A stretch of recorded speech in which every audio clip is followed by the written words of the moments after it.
2024 celebrities na malubha ang sakit at may iniinda na matinding karamdaman. Cristel Folgar. Bigla ang sumailalim nga sa surgery ang child actress at vlogger na si Cristel Folgar nitong nagdaang buwan matapos na ibinahagi niya sa kanyang mga followers na nagkaroon siya ng tumor sa kaliwang bahagi ng kanyang paa. Sa pamamagitan ng kanyang vlog, dito niya ipinakita sa karamihan ang naging proseso at rason kung bakit nagkaroon siya ng ganitong kondisyon. Aniya na hindi niya lubos maisip na sa murang edad niya ay sumailalim na siya sa biopsy. Nadiskubre kasi niya na mayroong lump o tila pamamaga ang kaliwang bahagi ng paa niya noong buwan ng Agosto pa lamang taong 2022. Kaya naman agad siyang lumapit sa doktor upang ipatingin ang kanyang kondisyon. Ayon sa biopsy ay mayroong schwannoma ang aktres, isang uri ng nerve tumor, benign kung saan kadalasan ang mga nagkakaroon nito ay mga adult. Sa loob ng 1 taon ay tuluyan nang napagdesisyonan niya na ipatanggal na ang naturang tumor. Ipinagpasalamat naman niya na hindi naging cancerous ang kanyang tumor kaya naman hindi na niya pinatagal pa at pinatanggal na niya ito. Ngayon ay nasa maayos na kondisyon na ang aktres kung saan may monitoring stage pa rin ito matapos ang operasyon. Pin Medina. Unti-unti nang gumaganda ang kalusugan ng FPJ's Batang Quiapo actor na si Pin Medina matapos na sumailalim ito sa operasyon taong 2022. Dahil nasa spine disorder nito o ang tinatawag na degenerative disc disease.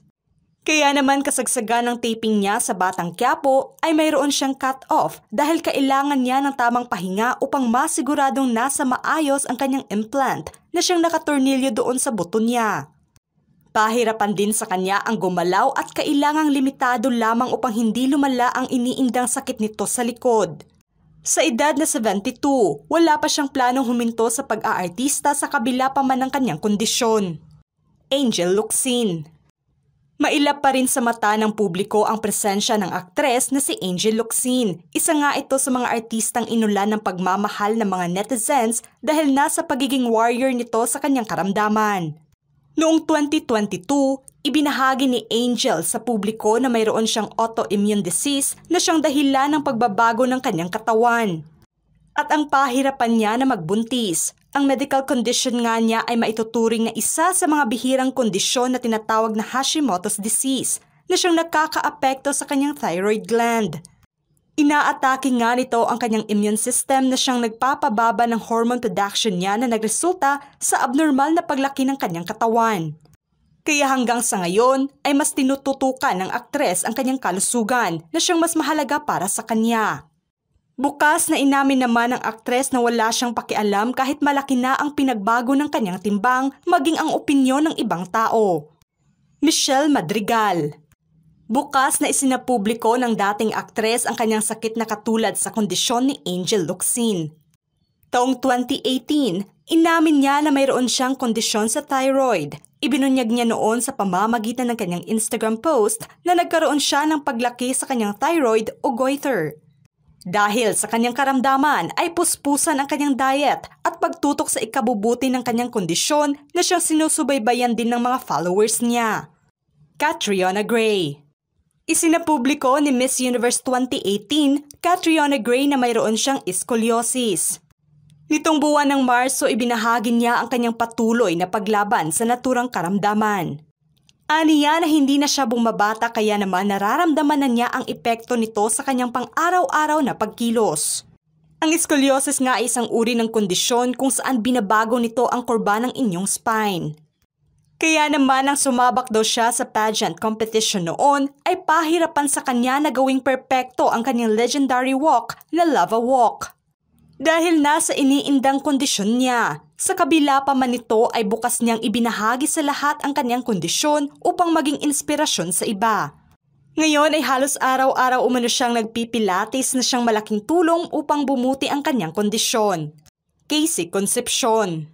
Taong 2020, ibinunyag ni Casey Concepcion ang paglaban niya sa kanyang PCOS condition o ang polycystic ovary syndrome. Pansin nga ng karamihan noon ang pinagbago ng kanyang timbang na siyang isa sa mga epekto ng naturang kondisyon. Marami nga ang bumatikos sa kanya. Inamin nito na nagresulta ito sa hormonal disorder niya tulad na lamang ng irregular na buwan ng dalaw, paglaki ng timbang at ang pagdami ng kanyang acne noon. Ngunit hindi naman ito hadlang para na sa aktres at nakabangong muli kung saan nagkalat nga ito ng good vibes sa karamihan sa kabila pa man ng kanyang kondisyon. Kris Aquino. Ibinunyag ni Kris Aquino nitong taon lang na mas lumala pa ang kanyang autoimmune disease. Sa ilang taon na paglaban nito sa kanyang sakit ay patuloy pa rin itong lumalaban hanggang sa ngayon. Patuloy pa rin ang gamutan niya sa kanyang CRIST syndrome at initial lupus at iba pang sintomas at sakit na epekto ng kanyang kakaibang kondisyon. Aniya na bawal umanong sumuko sa kabila man ng napakaraming autoimmune disease nito. Puspusan niya ang pagpapagaling nito ngayon sa Amerika kung saan makailang ulit na nga itong dumaan sa biopsy. Nitong taon lang muling nasilayan ng publiko si Kris dahil nasa eksklusibong panayam sa kanya ni Boy Abunda. Dito niya ibinahagi na naaapektuhan na ang kanyang puso at iba pang bahagi ng kanyang katawan dahil nasa lumalapan niyang kondisyon. Pahirapan naman siyang uminom ng mga gamot dahil nagkakaroon ng reaksyon ang kanyang katawan. Patuloy pa ring humihingi ng panalangin si Kris sa publiko na sana ay magkaroon ng pagbabago ang kanyang kondisyon at makayanan niya ang laban sa kanyang kondisyon. Gary Valenciano. Agad na red alert para na sa pamilya ni Mr. Pure Energy Gary Valenciano ang pneumonia ng singer. Nakaraang taon kasi nang magpa-medical test ito sa Amerika kasagsagan ng US tour niya. At nitong taon lang ay bukas na binalikan naman niya ang ilang dekada na niyang paglaban sa diabetes niya simula pa lamang sa murang edad na 14 years old. Isinapubliko din niya na sumailalim siya sa bypass surgery taong 2018 dahil nasa paninikip ng kanyang dibdib habang nagpe-perform noon sa ASAP stage.